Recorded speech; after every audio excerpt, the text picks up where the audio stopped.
HSC 24 batch অবশেষে তোমাদের HSC পরীক্ষা বাতিল করা হয়েছে এবং এই পরীক্ষা বাতিল করার পর থেকে অনেক প্রতিক্রিয়ার সৃষ্টি হয়েছে সামাজিক যোগাযোগ মাধ্যমে এবং অনেকেই বলছে যে যারা এই আন্দোলনে ছিল তারা নাকি সচিবালয় ঘেরাও করার মাধ্যমে বা অবরুদ্ধ মতো একটা পরিস্থিতি করার মাধ্যমে এই দাবিটা আদায় করা হয়েছে।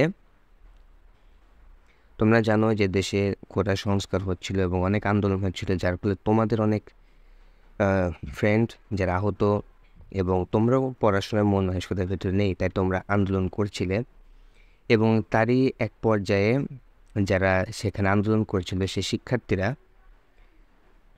সচিবালয়ের ভিতরে ঢুকে পড়ে তো এই পরীক্ষাটা স্থগিত করা বা বাতিল করার জন্য।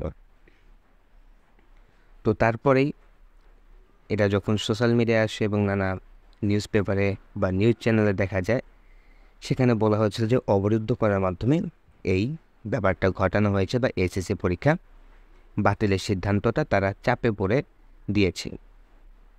এখন দেখা যাক এই নাটকের শেষ কবে বা কখন হবে। বাট তোমাদের একটাই বলবো যে তোমরা যত দ্রুত সম্ভব তোমরা পরীক্ষা দাও আর না দাও যেটাই চাও, এই সমস্যার সমাধান যত দ্রুত সম্ভব তোমরা করার চেষ্টা করো, না হলে কিন্তু তোমরা আরও পিছিয়ে পড়বে। তাই যত দ্রুত সম্ভব এই সমস্যার সমাধান করো, যত ভালো একটা উপায়ের মাধ্যমে, ভালো সিদ্ধান্ত গ্রহণের মাধ্যমে।